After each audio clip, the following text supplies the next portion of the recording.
Good afternoon. I'm Elizabeth Alexander, president of the Andrew W. Mellon Foundation. And I'd like to begin by inviting all of you to say hello in the chat. It's amazing. The chat is just reeling down with names of fascinating people doing fascinating things all over the place. So thank you for coming, and please let us know where you are. And we would also love for you to post any questions you have for audience Q&A at any point during the program, including when you introduce yourself, and we'll be keeping track of those. Today, we welcome you to a discussion about the insights and analysis of Monument Lab's National Monument Audit. Exactly 1 year ago at the Mellon Foundation, we launched the $250 million Monuments Project, and we made our first grant under this initiative to support the Monument Lab, a nonprofit art and history studio in Philadelphia, as it undertook a detailed study of American monuments and memorials. Because this work marked the first time that a study of this scope has been undertaken on our commemorative landscape, we knew that Monument Lab's audit would be groundbreaking. What we did not know is just how much the commemorative landscape we have in the United States misrepresents our collective history. In a few minutes, you will hear a presentation on the key findings from the audit, as well as how the audit's research and analysis were conducted. It's really fascinating how they do their work. To be clear, this audit is not a tally of every single monument or commemorative object in the United States. As you will hear in the presentation, it would be impossible to undertake a survey of that detail and magnitude. Instead, this audit is a creative big data project that uses a representative study set to identify overarching trends reflective of the commemorative landscape across the United States as a whole. And the presentation will explain the rigorous process undertaken and the variables considered in developing that representative study set. Before we turn to that part of the program, I want to add that I consider this audit to be a testament to the power of continual learning. The Monument Lab team dove right into the records, and the knowledge they found will enhance our collective learning about American monuments and give us a means to keep learning about who we are as a nation in our public spaces and why our commemorative landscape needs to evolve if we are to move toward a more just and equitable future. These values are central to Mellon's Monuments Project initiative, which supports broader expressions of the multiplicity of American stories in our commemorative landscape so that our collective history is more accurately represented within it. The audit directs us to pay attention to what we notice and what we don't notice in the public spaces that we move through each day. As I read through the audit findings myself, I was reminded of a poem that I turn to often in this zone of thinking, Adrian Sue's Personal History, an extraordinary writer from Atlanta who writes about visiting Stone Mountain Park outside of Atlanta. She was a child. An enormous that mountainside depicts Confederate Robert E. Lee, Jefferson Davis, and Stonewall Jackson. Stone Mountain has been called the largest shrine to whitey in the history of the world. And here, I'd like to read you this poem to imagine this from the perspective that she speaks of. The world's largest Confederate monument was too big to perceive on my earliest trips to the park. Unlike my parents, I was not an immigrant, but learned in speech and writing to represent.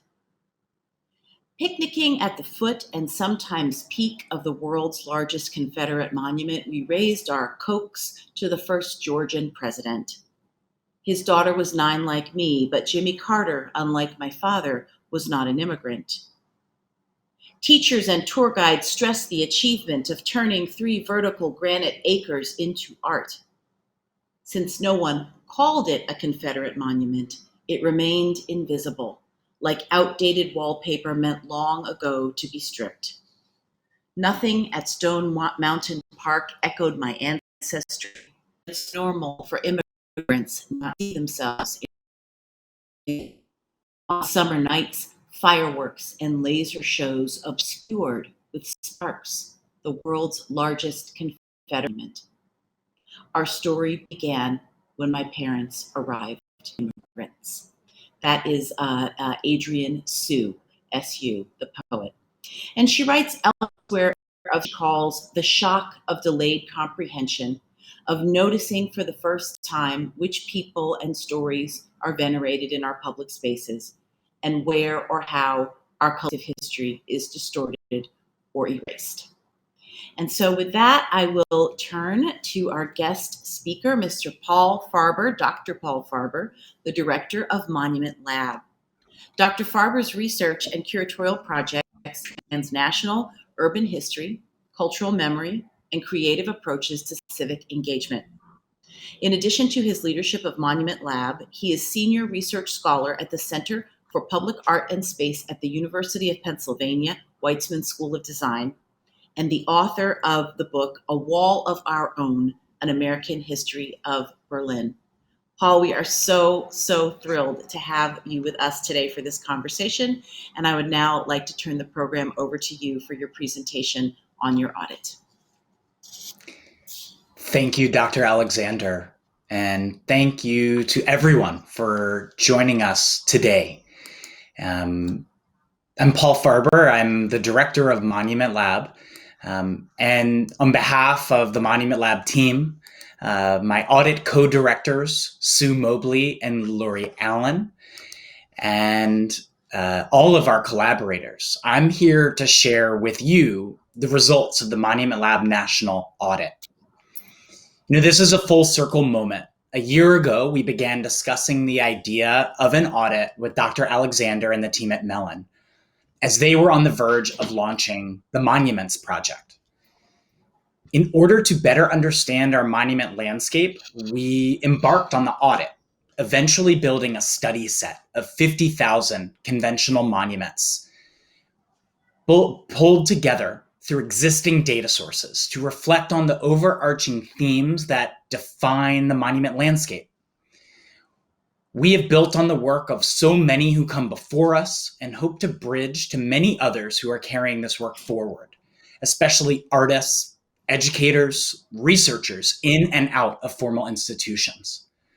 And if you leave our session today with one takeaway, one thing, I ask you to grasp the idea that monuments must change.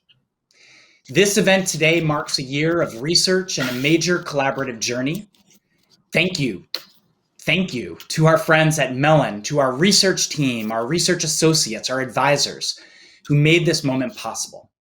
And before I begin, I want to invite you to engage with the audit. It's a tool for learning. And so over the next few days, you can join us for several events. Our data webinar tomorrow at 12 noon Eastern Standard Time to cover more of our methodology.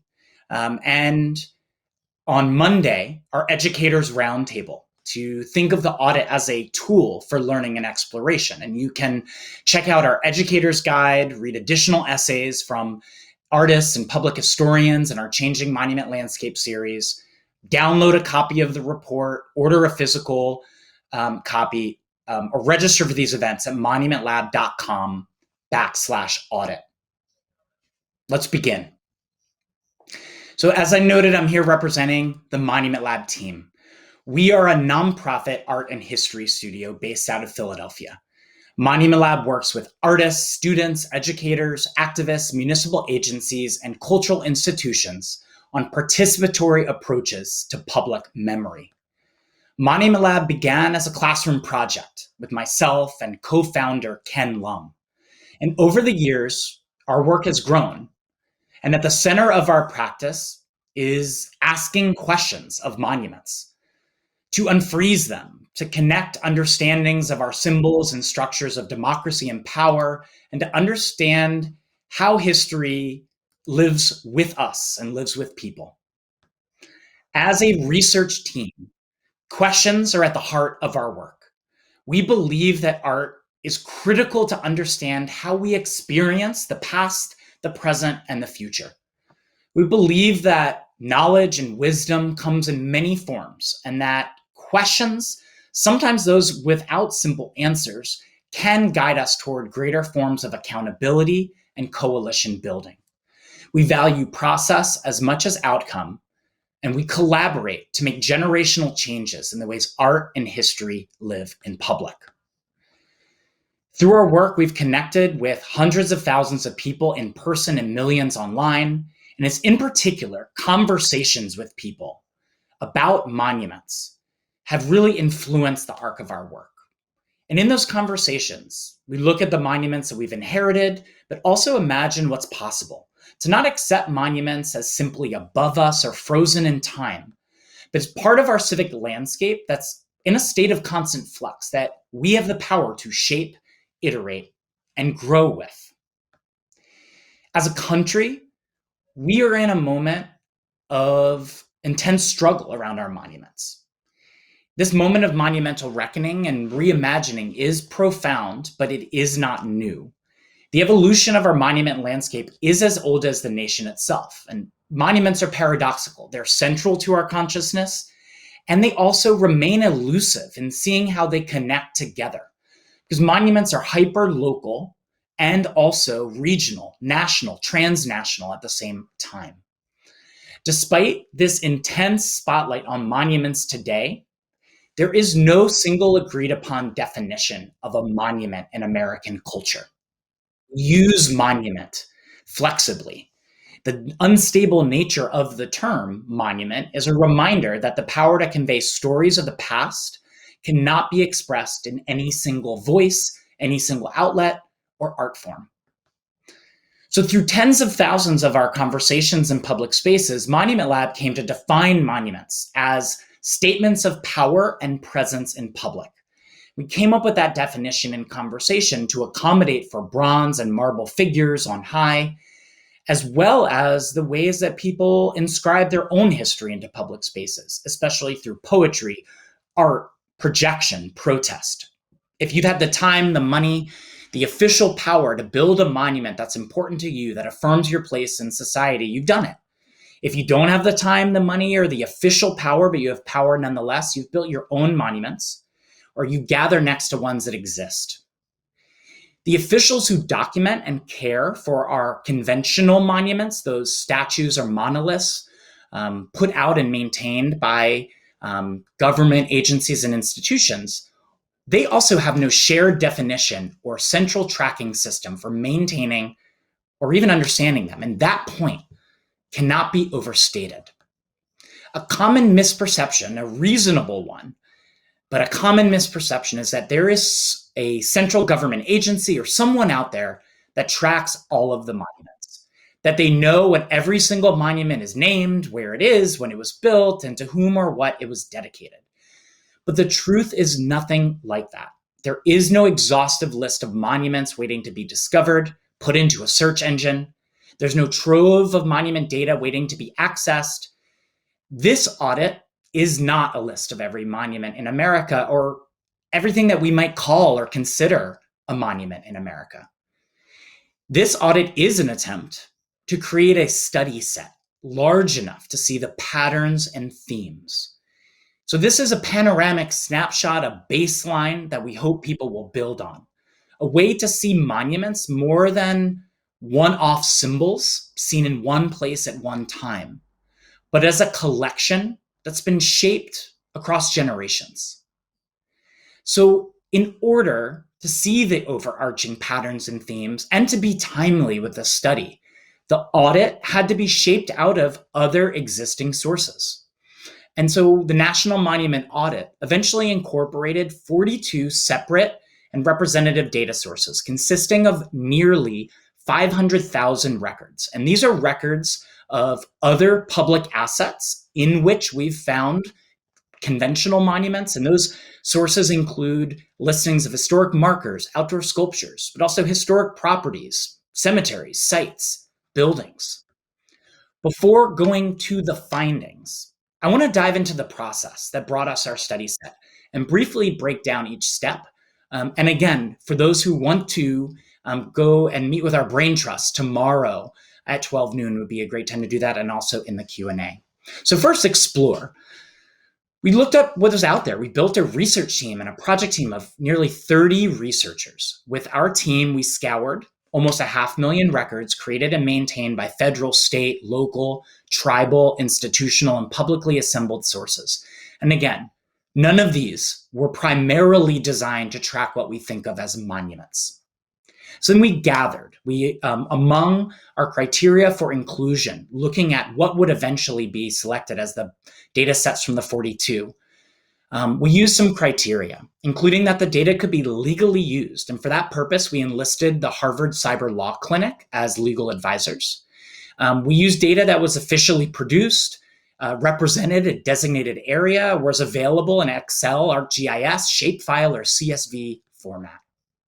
Then connected. From this vast trove of data, we built a study set. And the Monument Lab team applied rigorous algorithms to filter out non-conventional monuments, deduplicate entries, and streamline records.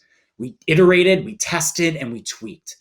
Each record gives insight into some information about what we consider conventional monuments, perhaps the name, the location, the dates, metadata added from local sources. And while that is a fascinating set of information, to be clear, there's also a lot of gaps. For example, we were very interested in demographics, and only 6 of our data sets even tracked race or gender. So that's told us that historically, there have been ways to trace monuments, but there are also challenges in how we grapple with representation, power, and the system as a whole.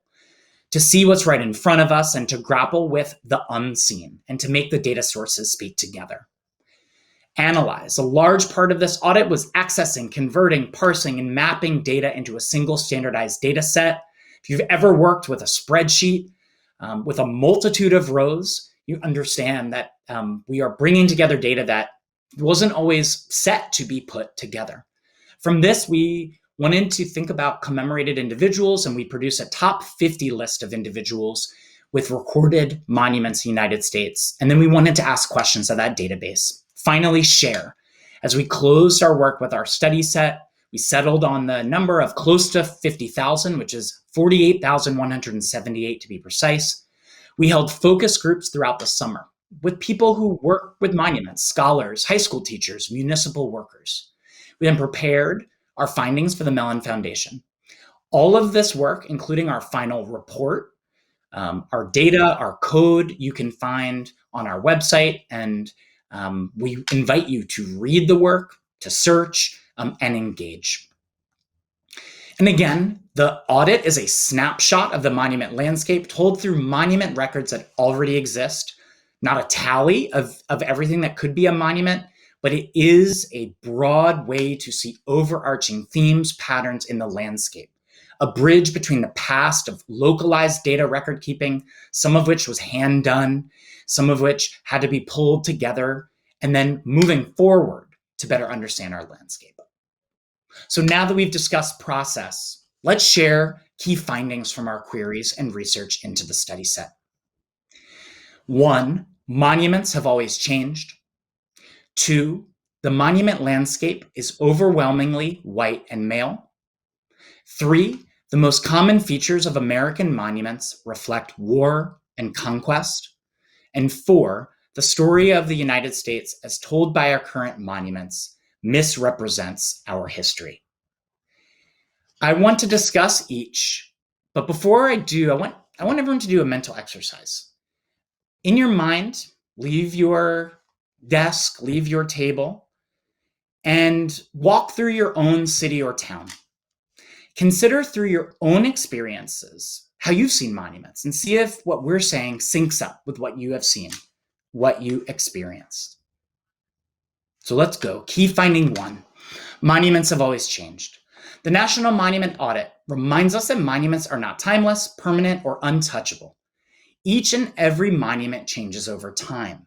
Many are made to last with enduring quality, but they are not made to last forever. They are installed by design with an expectation that years later, someone else will have to contend with their alterations due to common maintenance, weathering, wear and tear, let alone social conditions. Official records that we reviewed highlight changes, even in the way that they collect information. dates created, dates dedicated, altered, added to, calls for maintenance, detailing decay, disrepair, and routine damage. Both monuments on quiet corners and those in the most spotlighted places of change have this occur in big and small ways. And we know this empirically, and yet this is a point that gets downplayed in the way that we consider monuments writ large as having an aura of permanence. Conventional monuments are created out of materials that require preservation and restoration withstand the elements. The country's largest source of monument data up until this point, the Smithsonian Institution's Save Our Outdoor Sculpture Survey, estimated that at the time of its work in the 1990s, that nearly half of all outdoor sculptures were in disrepair, largely from rust, mold, pollution, and deferred maintenance. So to endure through these changes, monuments require people to provide money as well as expertise to preserve and repair them. Monuments require maintenance money and mindsets to keep them standing. Key finding number 2, the monument landscape is overwhelmingly white and male.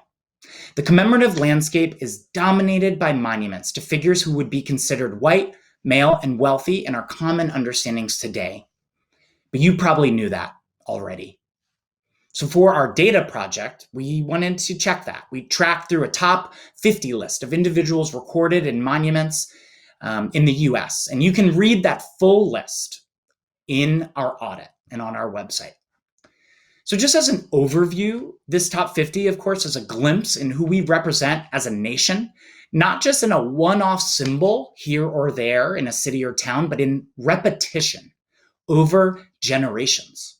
The top 50 represented individuals in our data set include 11 US presidents, 12 US generals. More than a third, 40%, were born into some sort of family wealth. A large majority, 76%, owned land, and half of the top 50 list enslaved other people. 44 of the top 50 spots, or 88% of this list, is occupied by white men. Our study finds that monuments to historical men grossly outnumber those to historical women. Joan of Arc, Harriet Tubman, and Sacagawea are the only women represented in the top 50 list. Of the 5 top 50 figures who were Black or Indigenous, Dr. Martin Luther King at number 4, Harriet Tubman at 24, Tecumseh 25, Sacagawea 28th, and Frederick Douglass 29th. There were no US-born Latinx, Asian, Pacific Islander, or self-identified LGBTQ plus people in the top 50 list. Key finding number 3. The most common features of American monuments reflect war and conquest. Violence is the most dominant subject of commemoration across this nation. 33% of conventional monuments in the data set, inclusive of memorials, include a mention of war.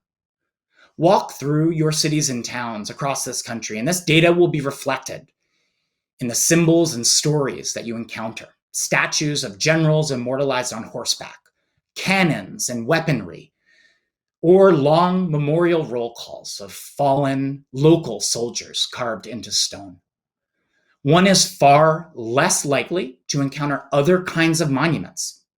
Monuments to love, monuments to education, monuments to public health, monuments to community building. For every one monument record in our study set that mentions peace, regardless of what it entails, 13 mention war.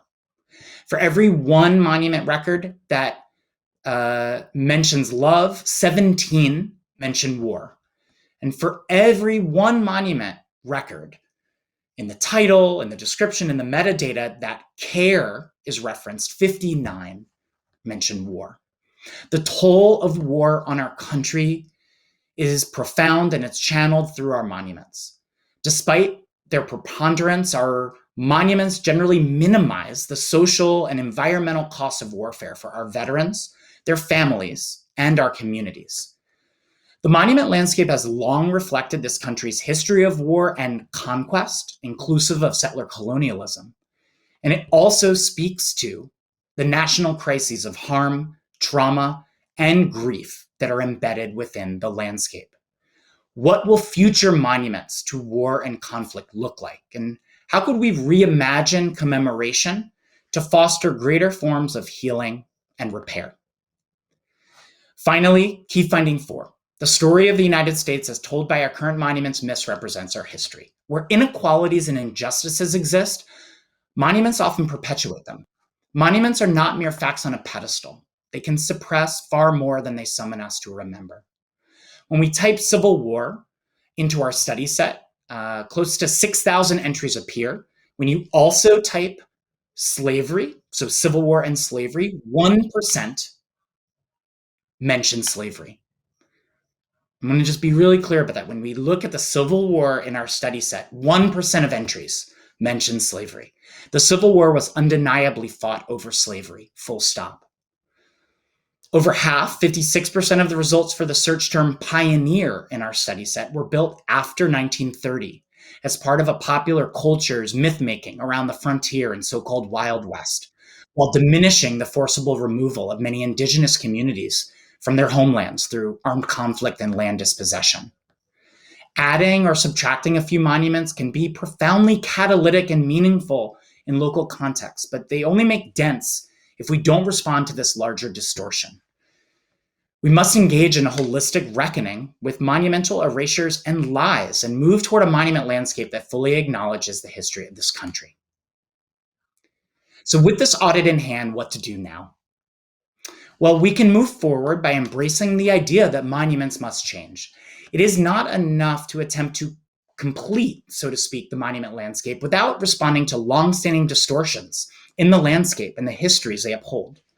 We can look away and put this off another generation, or we can do the work in big and small ways to envision a landscape that reflects a plurality of stories and histories, where monuments serve as way stations along a bending arc of justice. Monuments don't need to be the final point of history. They can be bridges. They can serve as portals between the past and the present, sites of questioning, struggle to figure out who we are as a nation or as a community, places where we commune with the living and the dead, the exalted and the downtrodden, the official power brokers and the grassroots coalitions, who are all collectively aiming to make their mark. Monuments can be reimagined as places where we encounter the past, present, and future together. So through new forms of monumental affirmation, creativity, resistance, we can repair and reimagine how history lives with us every day. So we hope this audit, its search interface, provides a tool and a launching point for further investigations, discoveries, and new approaches. We look forward to this snapshot becoming outdated in the coming years as more monuments, more studies, more efforts build on this research and other emerging initiatives out there.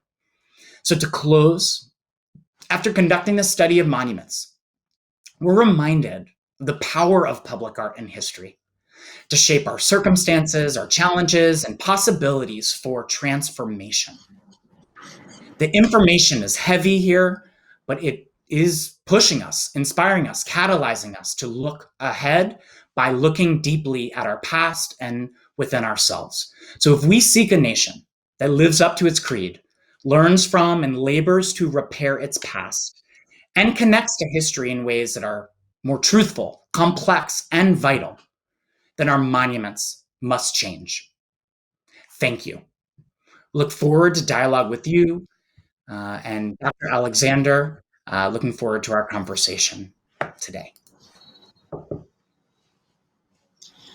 Wow, thank you so much, Dr. Paul Farber. That was amazing, and there are a million questions in it. So I'll start with a few. This is an enormous undertaking, and there's a point in the history of work and ideas. You know that you need to know more. What brought you to the point of knowing that it was time to do an audit? What made you know it was time? I think for the better part of a decade, we have been having conversations with people in public spaces, in public parks, in city halls, in libraries, and museums. And we hear from people from all walks of life the idea that they have a sense of, on one hand, what monuments they've inherited, what they walk by every day, what they communicate, and also hold within their minds, within smaller conversations, the ways that that monument landscape can be enlivened and pushed. And, it's not that history that often doesn't make it to the pedestal is hidden, so to speak. It just doesn't have the spotlight or the resources, hasn't historically been elevated. And so in approaching the last few years and seeing that, anytime you see a headline in a newspaper that says city takes down monument, there are hidden footnotes of the work of activists, of artists, of educators who have made those conditions possible, who've asked for at least a generation, if not more, questions around monuments. And so we felt that this was a moment to take stock, both of the monuments that exist, to be able to ask questions of a large study set, but also to even kind of challenge an idea of that kind of magic list of monuments that existed that would instantly tell us everything. And instead to insist on complexity. So find a way to be able to learn about overarching patterns and themes, but at the same time bring a rigor and a sense of imagination to ask questions about what the records could not know, what data could not know, because so many people have been telling us from their own experiences for years. And I think that's, a place for us that we want to operate in, that we want to be rigorous, we want to be focused, but we also want to read for silences and gaps. I think this is a data project that's also inspired by the works of Toni Morrison and Michelle Rolfe-Trouillot and others who have given us the literary imagination to undertake and understand the traces of the past more profoundly and more vitally. Thank you for that. And I just want to underscore, it's very profound what it means to listen for those silences. And then I think that also with any undertaking of this, both kind of creativity and enormity, there are things that it's harder to get to. What do you feel is missing? What vexed you? What do you still want to try to get to? Yeah. I think I just want to take a moment to give immense gratitude to our research team, and this includes my colleagues and comrades Sue Mobley and Lori Allen, and lead data artist Brian Fu, and then a team of research associates, designers who worked collectively across nearly every time zone in the United States and did so under great challenge. And we started in October of 2020. So the presidential election, the attempted coup in January, the work was always vital to us. What I take away from those conversations with our research team is that impulse to think of monuments as so public, so accessible, so like there must be all that information out there. And they just emphasize that even the most venerated sources that we have gaps, because despite the fact that they may have the authority of institutions, they're shaped by people. They're shaped by circumstance. The largest, as of now, study of outdoor sculptures, not it overlaps with monuments, but not necessarily just monuments. Save Our Outdoor Sculpture, we're really inspired by it. And we had great conversations with our colleagues at the Smithsonian about this. And it was powered by volunteers who combed their communities in the 1990s. This was created at a time before the modern internet. So now when we want to share our location, we drop a pin. That wasn't possible when that data was collected. And likewise, the questions that were being asked, even in that study, may be different than the ones that are rising to the fore of necessity today. And so I think what strikes me is that even when race and gender are present in data sources, one is that they're barely present. There are 6 out of 42 that we vetted, but a small percentage of entries even included that information, let alone the complexities that go along with that. And so it strikes me that we know so much about monuments. They're central to our consciousness, and they remain elusive. And so I think that what I really take from our research process is an ability to see not just a one-off value, of course, that experience, but really look for patterns. And when you start to be able to type into the study set, two terms that may appear together or not, you understand how narratives fold within one another and perpetuate. And that's, what I take away is the power to learn and how much more we want to learn as well. Mm-hmm. And then thinking about your top 50, that telling list of a top 50, you made a choice to highlight individuals, as I think most of the monuments you looked at probably represented individuals. Can you talk about that choice in the face of your own understanding that history moves in community and collective ways?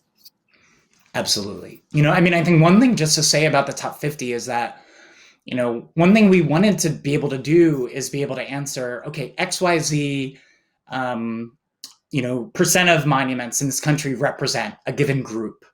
And what we realized is that, without the records that are out there, it would be not just irresponsible to do it, but statuary has of course, references to identity, phenotype, but it is not holding an identity in of itself.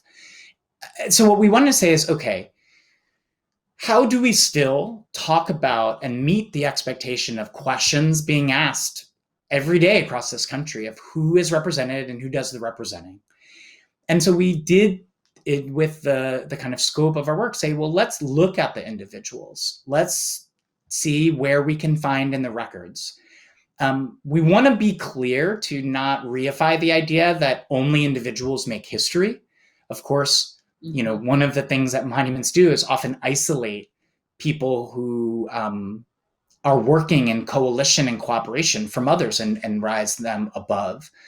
We thought that the top 50 list would, however, give us an insight into generations worth of understanding, and it would help us see across region. Because again, even if you travel a lot around the country, even if you travel around your own city, I still find monuments that I've walked by or driven by ostensibly hundreds of times, and it took one moment, one ray of light, one turn of the head to notice it.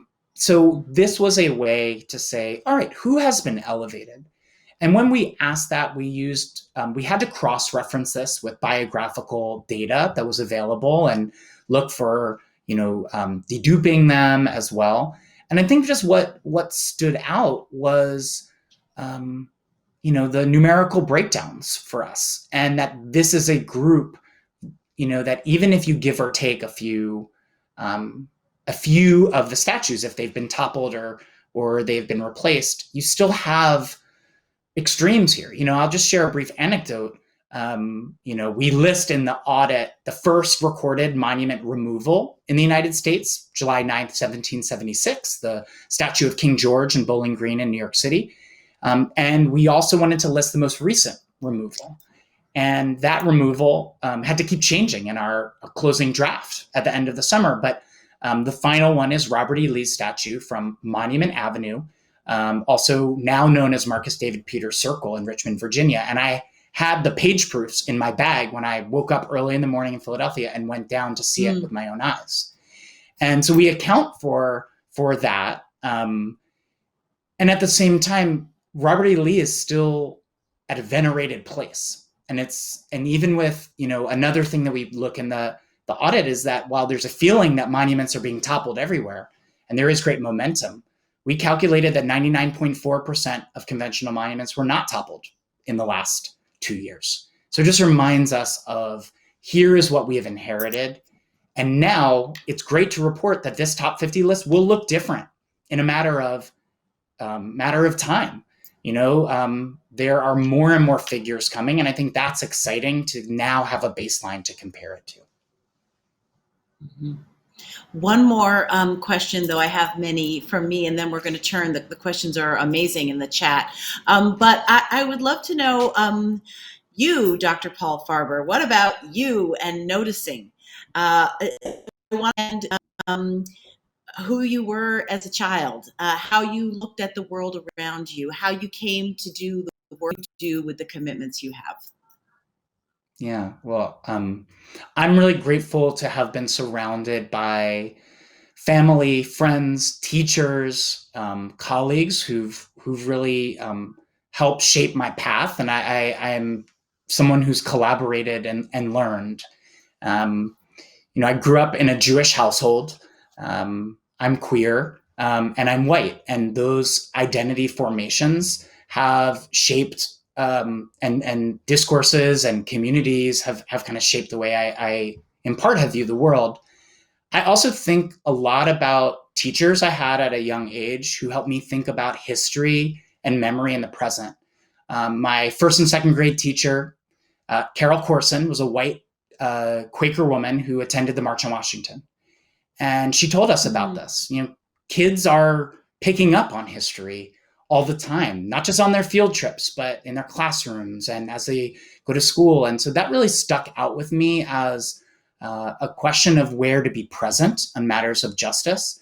My third and fourth grade teacher, Teresa Maibori, was born in a Japanese internment camp. And as we learned our lessons about the world in that class, she shared her experiences. And I didn't know how generous it was to share something challenged, but there's a generation of students like me, some I don't know, who heard those stories. And I think about all the other teachers and mentors along the way who've opened up those spaces. I think about other moments too, as a graduate student, actually before being a graduate student, one of my dear friends and mentors, Dr. Salamisha Tillett, was finishing her dissertation, Sites of Slavery, and invited me to sit near her and ask her questions, and instructed for me a kind of method of engaging the world that was scholarly, that was artistic, but was grounded in relationships and coalition. For me, that's what makes it all worth it. Thank you so much. Thank you. Let me turn to these questions. I'm looking at the list. Where even to start? Okay, here's one from Louisa Newlin Lukowitz. Have you noticed any regional variation regarding what and who monuments represent? I'd be curious to see if more ethnically diverse and/or progressive areas of the country have a different material landscape than, for example, the Deep South. I would say, first of all, it was fascinating to see information come in and see those regional differences. Some of that was in monument forms, where you'd see stacks of cannonballs, where you'd see materials worked in, like corn or wood or other kind of references to the landscape.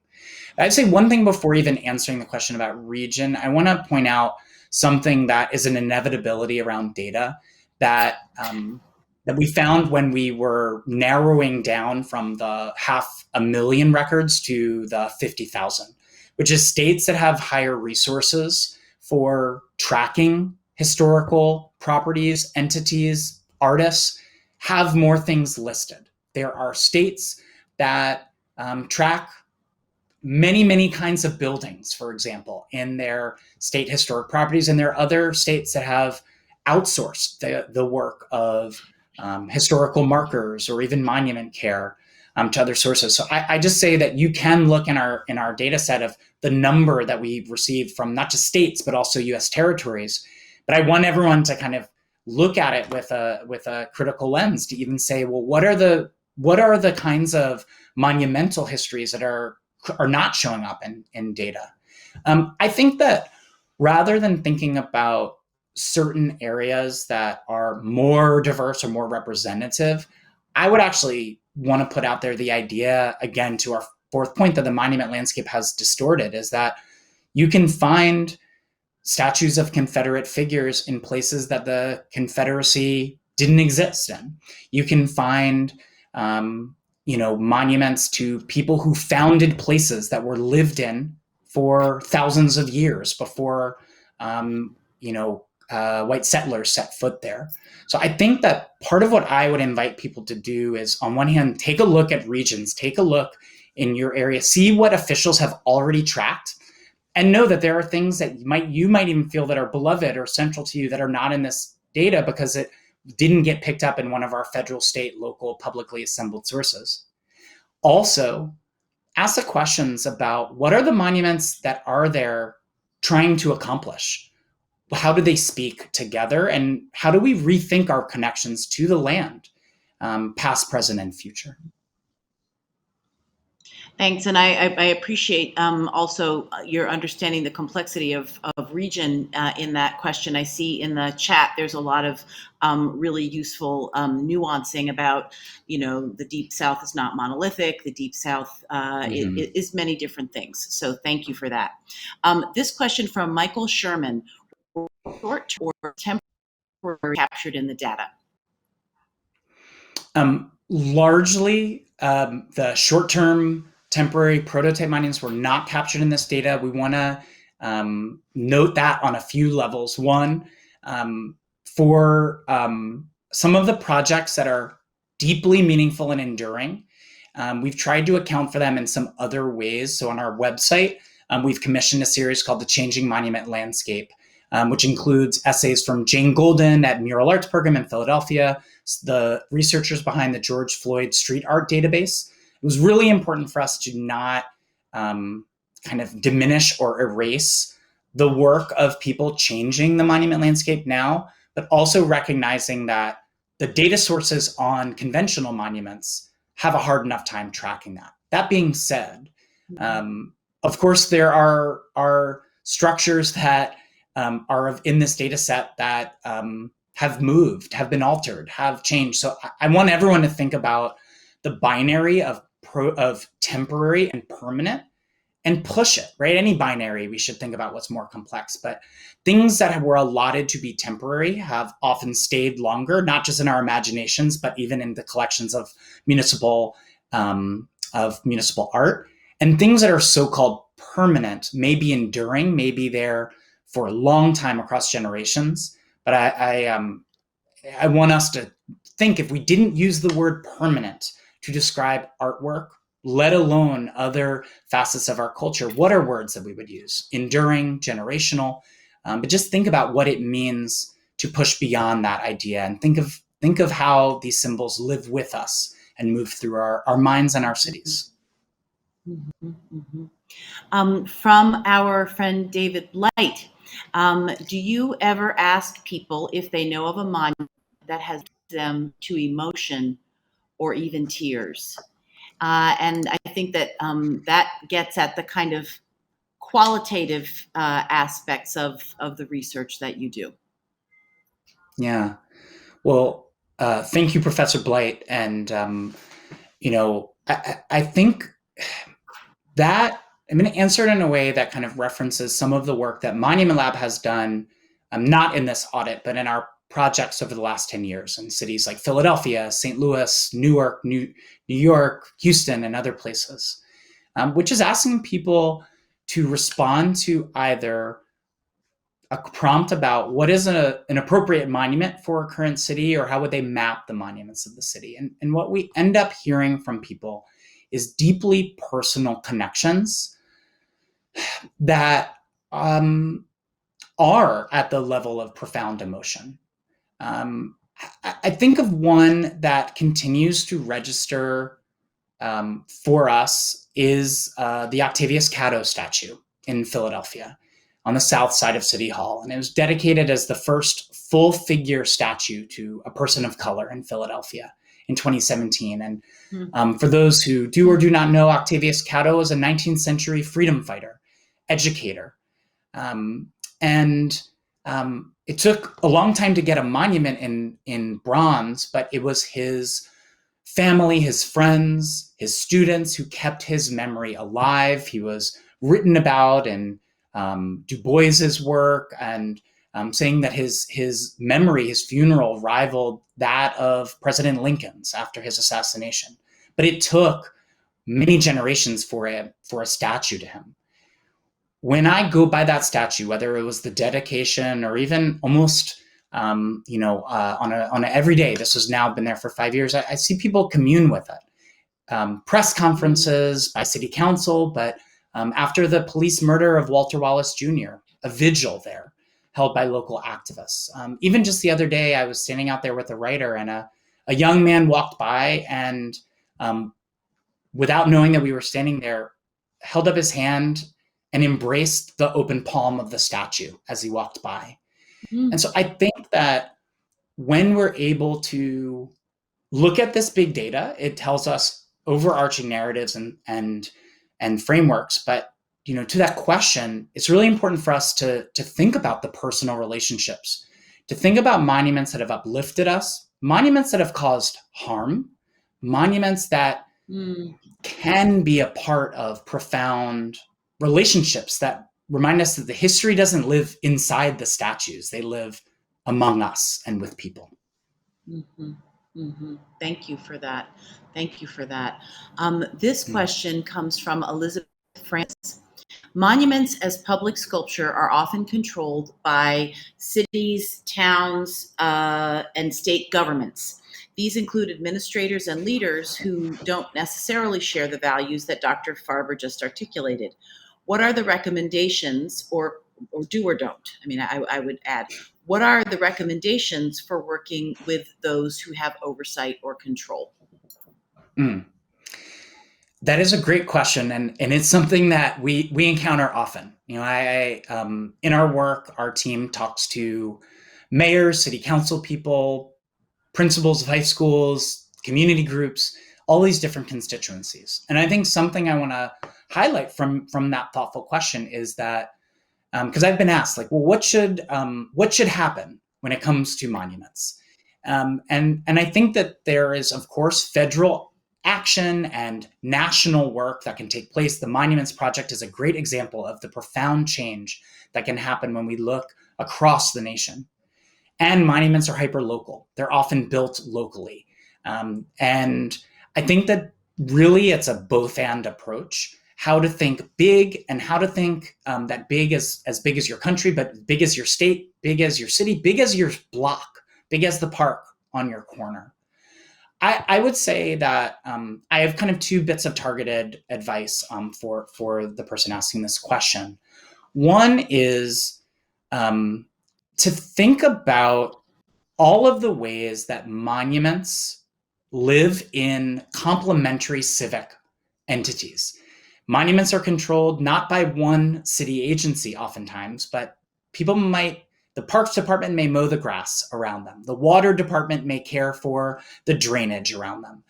It might be a public art office that is trying to do preservation, but it's a local school that spends its most time outside in that park. So meet those municipal entities where they are, and I would say try to find relationships with those people. A lot of times municipal officials don't operate on mayoral term limits. They're there for many years. They have deep relationships. And just think about, if you are in a city or town where something is happening around monuments and you want to start a conversation, I would invite you to actually take a moment and pause and find out what's already happening on the ground. Chances are there's a group of artists or activists who have been there, or there's maybe stories from the past that you could find and dig up. And so I think seeing yourself as part of a continuum. My last point I want to say has to do with that idea of monuments must change. We talk to so many well-intentioned, thoughtful record keepers, public art officials who really want to bring about change. They're under-resourced, they're stretched, they're looking for imaginative ideas and coalition, but also they'll often default into the status quo that has resulted in the monument landscape we have. If you want a different landscape, you can't use the same process. So as you are thinking about talking with your local, state, federal officials, think about the outcomes that you want to see, but also look at the process and how do you open up the process from the beginning, invite artists and educators and students in, and also look and work with and listen to the activists on the ground, and don't route around them. Really follow their leads because they've been there before the spotlight over the last few years, and they're going to be there to carry forward the next generation of memory as well. Thank you. This from Carla Guzman. How will monuments be affected with the shift to technology? There is augmented reality, AI technology that allows geo-mapping and geolocations to create virtual monuments that are interactive. Yeah, well, thank you for that question. And I would say, hybrid is the way to go. Always a both and. And we like to operate in analog, and we like to operate in the virtual. And there is no online, offline. I think the last few years have shown us that. So I would love to see ways that we continue to have sites that you can stumble upon, even when your phone battery runs out, or it's raining outside, or the app doesn't load, you ran out of data, and you're able to commune with people who've left traces of the past for you. And it makes connections that are meaningful. And with technology at a greater accessibility point, it opens up other possibilities. We've worked in augmented reality, with Philadelphia's beloved poet Ursula Rucker on a project at the ultimate pedestal, the People's Pedestal, the Philadelphia Art Museum steps, where we wanted to layer what was already there in stone and bronze with the stories of what's happened there and what you can see there in layers of maps. There are artists in Los Angeles at Oxy Arts and at LACMA. I think of Monument Lab fellows Ada Pinkston and Joel Garcia having developed with their colleagues profound interventions. Marisa Williamson, another artist who really, I would say, is at the forefront of augmented reality. And what these artists have shown us is that, yes, what technology can do is open up possibility. It can invite new audiences. It can help us actually get at a lot of not just understand and access the kind of historical archives and data that our audit found, but bridge the gap and add new information and invite it and have it be a feedback loop. And it shouldn't let us leave the physical landscape alone. And I think the more that we interplay, the more that we find that connection between the virtual and the physical, it will help us also really rethink what monuments can be, could be, and will be into the future. Then here, I think we've got time for one more from President Dwight McBride at the New School. Here is, I think, a wonderful place for us to end. I do want to say that I have never in all of our Mellon programs seen so much activity and richness in the chat. There's so much information being shared in the chat. There's so much learning happening in the chat. So I want to comment on that, and also to everyone who's watching and participating, just thank you so very, very much. So here, a final question. You've given us an amazing overview of how monuments have historically functioned in your mind. What would be the function, and I would add the possibility, of monuments in creating a more inclusive America and a more society? Well, thank you, President McBride, and thank you to everyone commenting and in the chat and sharing information. And I can't see the chat, so I will trust it, but I'm going to talk with my colleagues and make sure to see it. And I hope our conversation continues. I think that at the heart of that question, I really appreciate an acknowledgement and a question, a challenge, that how do monuments, which have, of course, been places where we mark civic pride, where we tell stories about our country, about our communities, but also we have to be true. They've been places of harm, where you see monuments, as we noted, inequalities persist. We know that monuments have been in the service of furthering violence, furthering land conquest. And I think until we can have a both-and approach to understand how monuments can be points of great pride and gathering, And also monuments we have to kind of untangle the roots around them. I think one of the ways to do that is to think about how our symbols and our systems of justice and injustice, of democracy, of repression, how they go together. It's not an either or conversation. I think that to be able to walk through your own city or town and see yourself in public should be an experience that everyone should be able to have. I think, for the ability to not just tell the heroic, the triumphant, the singular, but really understand how all of us are monumental in our own ways, just for surviving. And how do we celebrate that? I think that part of where we find ourselves in the things that keep me up at night, but also the things that give me hope is mention of all of the people here. Because there are people here. This is a coalition of people. You all are being brought in, whether you knew it or not. You're people who wanted to ask questions of monuments, and already that puts you in a coalitional company.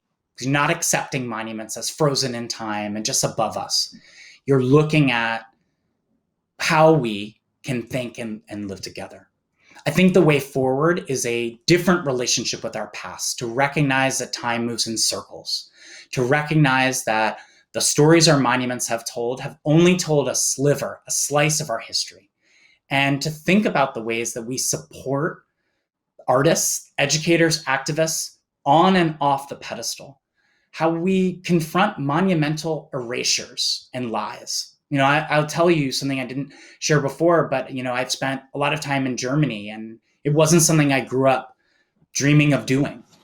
And when I went to Germany, the weight of history is heavy there. But as a Jewish person, seeing Holocaust memorials as big as a city block and as small as a cobblestone made me feel like history was not being swept under the rug. The scars of the city, of the society, live on the surface. It is not that history is all resolved, but it is a sign that there are possibilities. And speaking of symbols, that was going along with a reparations program for families who had their wealth stolen in the past. That went along with a rigorous education program. So my call to all of us is, in big and small ways, every day, work to make history live differently in public. Connect it to our symbols and systems, and understand how each of us has a role to build in this coalition, because, this is not easy work. This is heavy work, but there is something profound and beautiful and meaningful in finding new ways to make the past live in the present, to fuel us looking ahead. Thank you so very much, Dr. Paul Farber. This was a stirring, heart-filling hour, for which I also all of you who are out there participating so passionately. We hope we'll see you at future Mellon Foundation events, and we thank everybody who made this work possible, and wish everyone a wonderful evening. Thank you.